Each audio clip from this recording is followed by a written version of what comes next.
controversies. First, Army Lieutenant Colonel Terry Lakin is refusing to obey orders until he sees President Obama's birth certificate.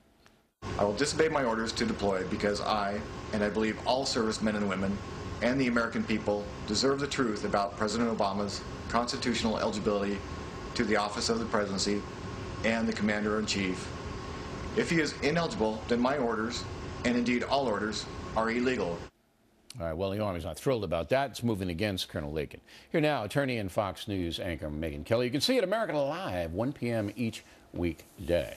All right, this guy's a Bronze Star winner. Yeah. All right, he's a medical doctor. Right. A very smart guy.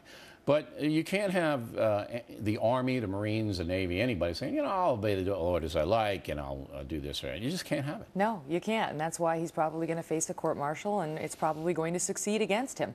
You know, if he had legitimate objections, there's a way of managing that. You know, you can try to file a legal proceeding, as others have. Now, putting aside the merits of that, that would be played out in the courts as it's supposed to. But you can't just say, I refuse to obey orders until my objections to your status. Why doesn't he just resign? You know, that's what I don't understand. The Army doesn't keep you in there if you don't want to be in there. Just resign. I think this guy is obviously trying to make a political point.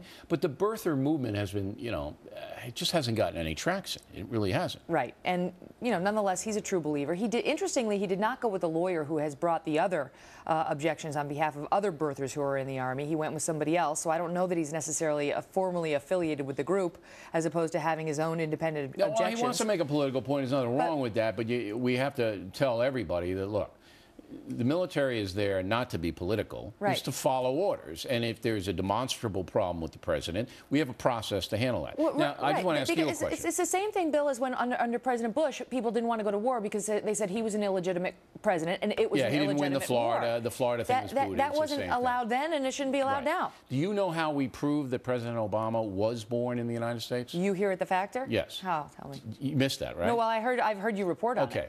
We got the birth announcements in the two. Right, 1961, they appeared in the paper. Honolulu newspapers. Right. Now, that's impossible. You would have to know, we're going to fake Barack Obama's birth because someday he's going to be president. Yeah, that's... I mean, newspapers only print birth announcements when you call them and you tell them, hey, the baby's born. Guess what? We have a little baby. Is this the baby Jesus here? Maybe there were two Barack Obamas born in Honolulu in two in newspapers, 1961. There's the birth announcement. Yeah. So, look.